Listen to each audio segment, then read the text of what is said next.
Breaking news రేపు తెలంగాణలో పర్యటించనున్నారు కేంద్ర హోంమంత్రి అమిత్ షా. మధ్యాహ్నం 1 గంటకు బేగంపేట ఎయిర్పోర్ట్ కు చేరుకుంటారు. అక్కడి నుంచి ప్రత్యేక హెలికాప్టర్లో నిజామాబాద్ చేరుకుంటారు. మధ్యాహ్నం 2 గంటలకు జాతీయ పసుపు బోర్డు కార్యాలయాన్ని ఆయన ప్రారంభిస్తారు.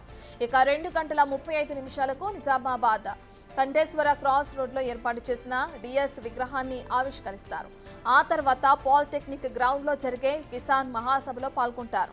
సాయంత్రం 5 గంటలకు బేగంపేట ఎయిర్పోర్టుకు చేరుకుంటారు. రాష్ట్ర ముఖ్య నేతలతో అమిత్ షా సమావేశమవుతారు.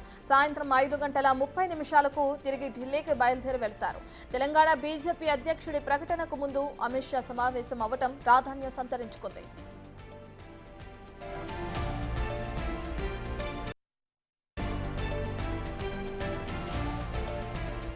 హోంశాఖ మంత్రులు అమిత్ షా గారు రావడం, మోదీ గారి ప్రభుత్వం జాతీయ పసుపు బోర్డే కాకుండా మన పసుపు రైతులు 4 దశాబ్దాలుగా దాదాపు పోరాడుతున్న పసుపు బోర్డు ఇవ్వటమే కాకుండా పసుపు బోర్డు కేంద్రీయ కార్యాలయము ఇందూరు పట్టణానికి ఇచ్చి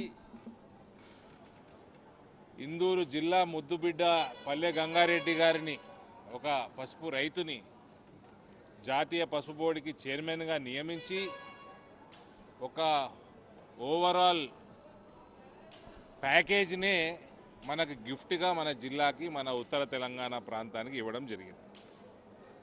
దీనివల్ల పసుపు బోర్డు వల్ల ప్రయోజనాలు అనేకం. ఇప్పటి వరకు ఒక శకం ముగిసింది, కొట్లాటకి, ఉద్యమాలకి, దానికి రిజల్ట్ ఫలితం దక్కింది. ఇప్పటి నుంచి మరో శకం మొదలు కాబోతాం.